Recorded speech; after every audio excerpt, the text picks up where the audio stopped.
What's up, CaneInsider fans? The Beast, Brian London, coming to you live from the Schwartz Center. We're again in Cameron Gorby's office as we bring you today's practice report. I know I'm wearing red again, but I swear it's a different day, I promise. The big news today is that defensive lineman Jalen Grimble has left the program, as first reported last night by Manny Navarro of the Miami Herald.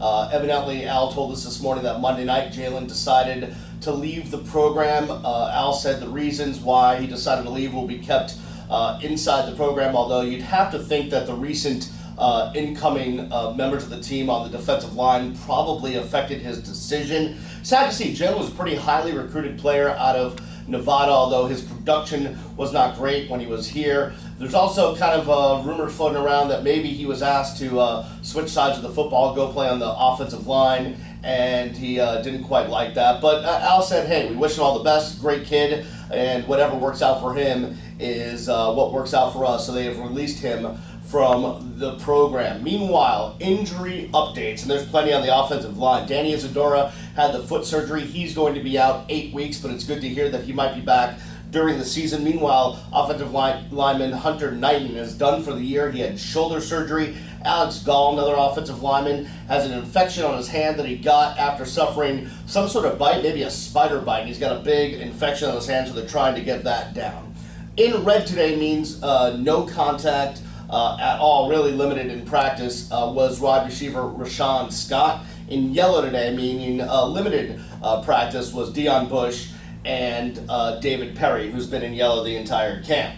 Some other news and notes. Talked to Olsen Pierre today. He said he's taking half his snaps at end, half his snaps at tackle. It's breaking down 50-50. He said he's really working on his pass rush, and he's learning a lot from Anthony Chickalo. Those two are spending extra time together working on Olsen Pierre's rushing skills. Meanwhile, another guy that's rushing, Tyreek McCord, who Al Golden says is one of the fastest guys on the team. He's up to 238 right now. He came in like 20 pounds lighter.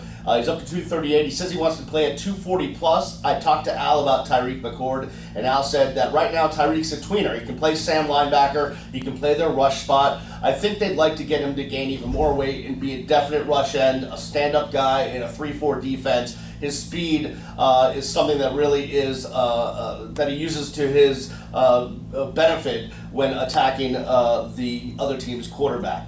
Talked to tight end coach Larry Scott about Clyde Walford, Asante Cleveland, Bo Sandlin, because those three guys right now, according to Al Golden, are in a tight race for the starting tight end job. And the reason why Bo Sandlin has moved in there and matched the veterans is because Larry Scott told me over the offseason he's really made his body into something pretty cool, really transformed his body into one that can get him out there on the field more. So right now, three-way battle at tight end between Asante, Clive, and Bo. The other two guys, Jake and Standish, are also competing as well. Talked to Shane McDermott. He says one of the things he likes about this offense this year is that his calls, his communication that he makes pre-snap at the line of scrimmage have all been simplified, and that was a decision that James Coley, the offensive coordinator, and Art Kehoe, the offensive line coach, made in the offseason to make the calls easier for him so that there's less happening pre-snap and they can focus on what the defense is doing. Just in case you're wondering, out on the kickoff return today, Artie Burns, Philip Dorsett,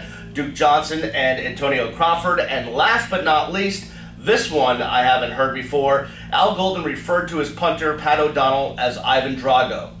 In which case I say, if he dies, he dies. Coming to you live from the Schwartz Center. Coming to you from the Schwartz Center, it's the Beast, Brian London for CaneInsider.com.